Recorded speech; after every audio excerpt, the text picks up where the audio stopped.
everybody. This is Tom Wilburn, the host of Beyond Belief, and I'd like to thank Mr. Robert Plant for that intro. That was his song Big Log, and if you haven't had the opportunity to listen to it or even watch it on YouTube, I highly encourage you to do that. It's a fantastic song, and in fact, I would say it's probably my favorite tune by Robert Plant, the former lead singer of Led Zeppelin, one of the classic rock bands of the late 60s and 70s through the 80s. Anyway, welcome.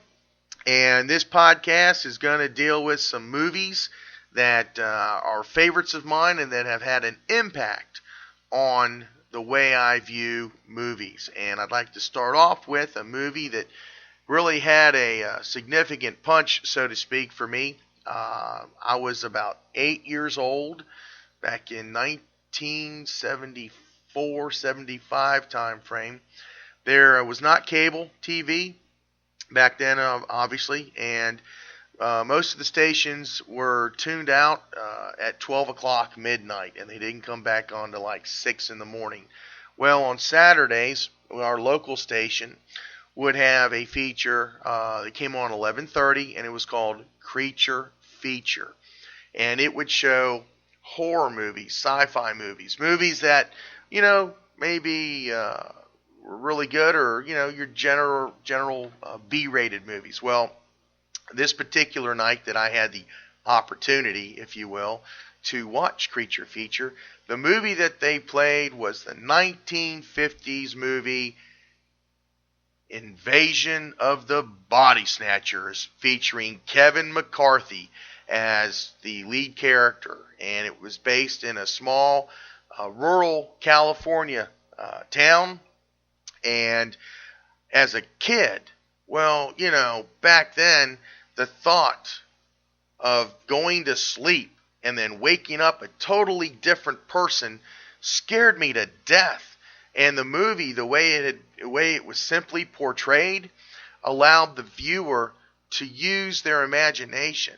They didn't really spell it all completely out in the movie like in some of the movies they do today. They left a little bit of the imagination for the viewer, and I'm going to tell you, to this friggin' day, at the end of the movie, there is a scene where McCarthy has been trying to convince the authorities about what is going on, and they're viewing him like he's a lunatic. And they've called in back then, they called in the squad that would come in, and put him in a straitjacket, take him away. And, well, he's in the hospital. He's talked to the doctor. He's talked to the chief of police.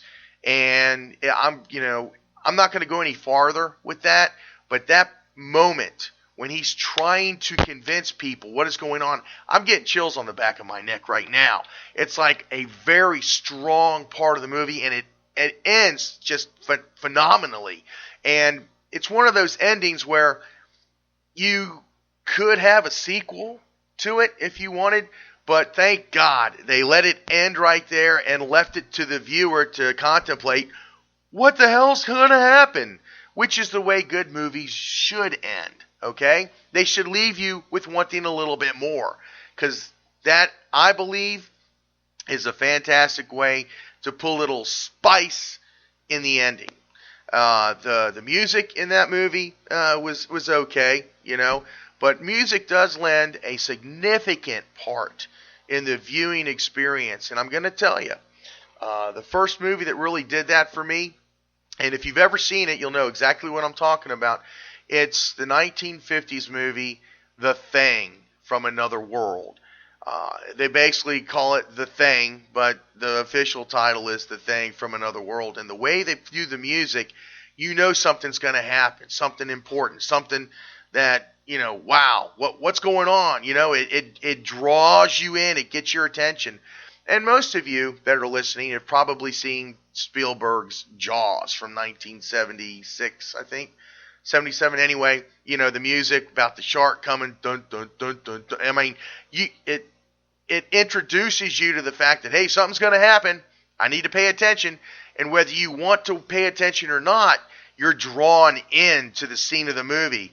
And, it's like, wow, I can't turn away. I've got to look.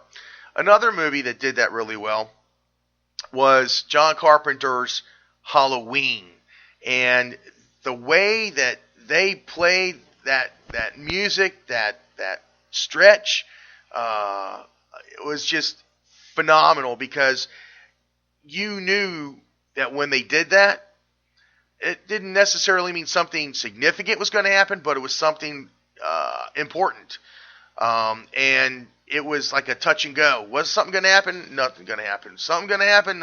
You just didn't know, so you kept paying attention. And the movie itself, I think, is one of the top scary movies ever made, in my opinion.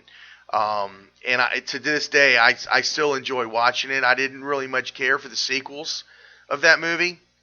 Some would say that the second one pretty much did well, but I think the first one, once again, was the best, and they should have probably left it at that. But when it comes to music in a sci-fi or a horror movie, I think it really adds to the intensity of the scene and to the movie itself. And, well, what's that? Okay, we've got to take a commercial break, folks, and we'll be right back. Don't go anywhere. Do you have a small dent or a door ding in your vehicle that really irritates you? Hi folks, this is Tom Wilburn, the owner of The Dent Pro, providing paintless dent repair services for over 15 years. My service is mobile, and I come to you. Most repairs are typically less than your insurance deductible, and best of all, satisfaction's guaranteed. Check me out on the web, thedentpro.biz, or take a picture of that damage and text it to me to 757-310-8417. Visit thedentpro.biz. Welcome back. As we were talking about music pertaining to its impact on a movie, we were talking about the sci-fi movies and the horror movies, and even Jaws, I think, would be classified as somewhat of a horror movie, because you have the scary parts. Anyway, the movie Apocalypse Now by Francis Ford Coppola. There's a scene in there where Robert Duvall, who's the colonel of the helicopter unit, and they're flying, and they start playing Ride of the Valkyrie by Wagner. And that scene in that movie really elevated the viewer being captivated by the moment. And I believe that everybody could feel the actual moment of the attack when they go in. I mean, to this day, I still felt like I was part of that scene. And I think that says a lot about the director's ability to use music, not just to enhance the particular scene, but to try and draw you in and get you to feel like you're a part of what's going on to some extent. So with that said, I think that, music does play an important role, and music can take completely away from the movie. It can make a good movie bad, or it can make a relatively bad movie good. For instance, Xanadu. Okay? Xanadu was a crap movie, and, it starred Olivia Newton-John, who is one of my all-time favorite female singers. I think she's beautiful today, and she's just as good now as she was in the 70s. It had Gene Kelly, who played a role in the movie, and Gene Kelly was a phenomenal star in the 40s and 50s. He was just great. And, there's Michael Beck, who's synonymous with The Son of a Man Called Horse. But the movie itself was crap, but the music is just off the chart. Electric Light Orchestra, otherwise known as ELO. One whole side of that album of Xanadu was nothing but ELO songs. The other side was all Olivia Newton-John. And I'm going to tell you right now, 2 songs that she did are just fantastic. And I encourage you to go to YouTube to view the song and listen to it. And the biggest hit of that album for her was the song Magic. And there's a video of her doing it on YouTube. She's wearing white cowboy boots, white shorts, and a white shirt. She's just beautiful. She truly is. And the song is just fantastic. And the other song, okay, that she does that really is more of a love song for two people, and she does it with Cliff Richard, who was the Elvis, if you will, of England. And in fact, Olivia Newton-John was one of his backup singers when Cliff Richard had backup singers. Anyway, the song is called Suddenly.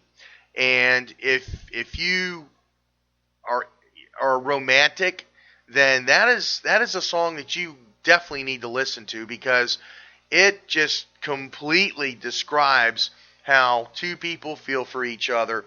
And it's a beautiful song, and it got some airplay. I don't think it hit the top 10 when it came out, but the song itself is one that I think, in all honesty, is one of Olivia's best. So anyway, that's pretty much all I felt like talking about on this podcast about music and movies.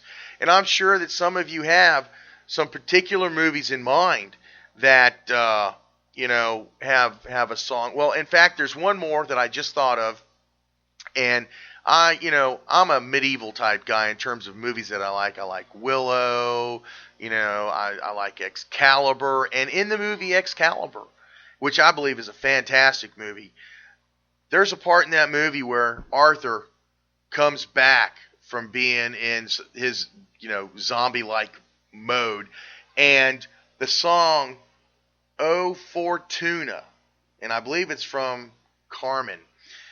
"O Fortuna" comes on, and that song, that is like wake up and get right to it. It's a very enthusiastic, it's a very get going type tune, because it energizes you that you got to get up and go do something. And that song at that particular part of the movie was just incredible. And once again, I think that music really plays a pivotal role in a movie.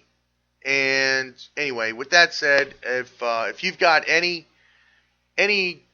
opinions regarding the podcast, or any other movies that you think that music played a significant role in making the movie or even destroying the movie, please just feel free to send me an email, and I'll be more than interested in hearing what you or reading what you have to say or think. So anyway, thank you for listening to the podcast of Beyond Belief, and have a fantastic evening or day, whichever it is for you. Thank you again for listening, and goodbye.